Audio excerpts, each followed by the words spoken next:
Salut à tous, donc c'est Creepypasta VF, j'espère que vous allez bien. Donc désolé des un mois de retard, mais il m'est vraiment arrivé un truc d'incroyable qui m'a fait vraiment prendre du retard.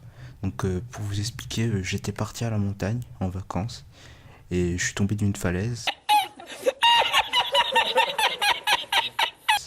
Et malheureusement, quand je suis arrivé en bas, une avalanche m'est tombée dessus.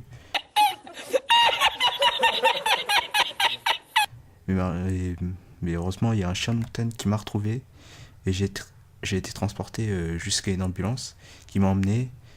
Mais encore une fois, dans mon malheur, en fait, l'ambulance s'est pris un semi-tonne, donc un camion, et les deux ambulanciers sont morts.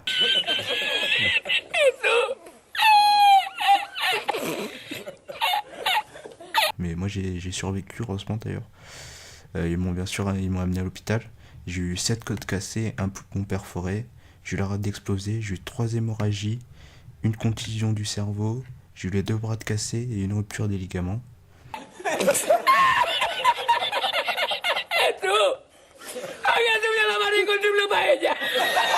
Donc j'ai été opéré durant 2 jours et j'ai survécu.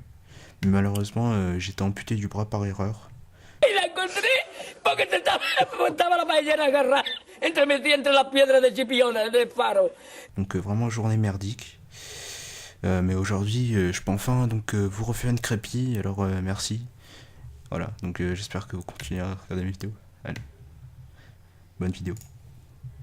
On va venir vous chercher, vous pourrez plus crier, ni jamais vous réveiller.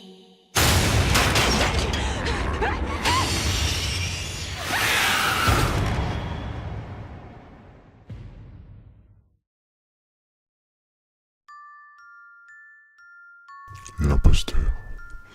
Aïe, arrête ça, papy. Jimmy, arrête pas de me taper. A crié une voix depuis notre pièce. Ces vieux os n'ont jamais bien dormi, et encore moins quand un enfant demande de l'aide. Un enfant, mon fils. Non, cette voix paraissait bien trop enfantine. Petite fille. Petit-fils. Ça doit être ça. Bien sûr, mon petit-fils a besoin de moi.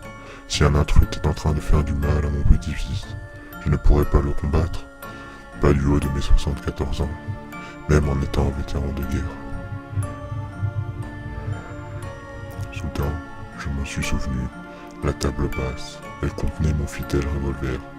En ouvrant doucement le tiroir, j'ai récupéré l'arme, ainsi que des munitions. Je les chargeais pendant que je me faufilais jusqu'à la chambre de mon semblable. Se battant sur le plancher de la chambre, comment cela était-il possible? Est-ce une sorte de démon faisant semblant d'être mon petit-fils?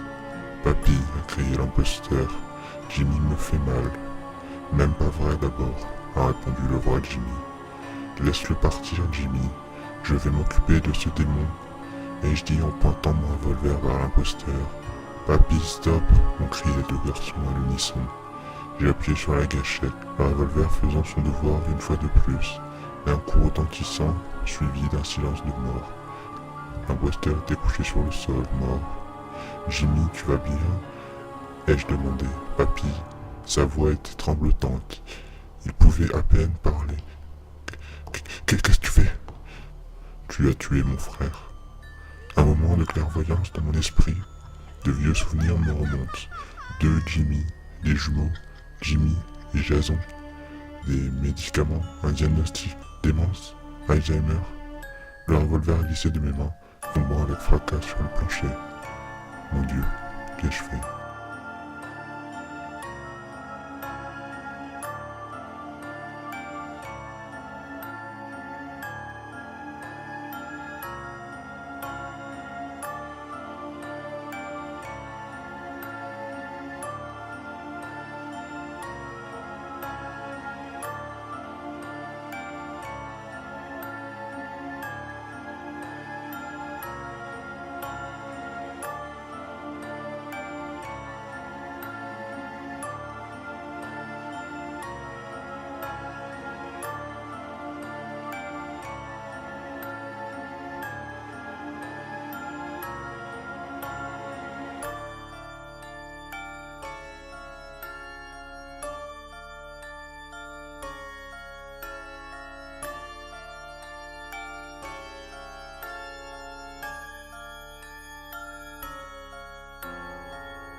tous ensanglantés, je te préviens t'abonner. À cette chaîne te plongera dans un cauchemar sans fin, alors abonne-toi.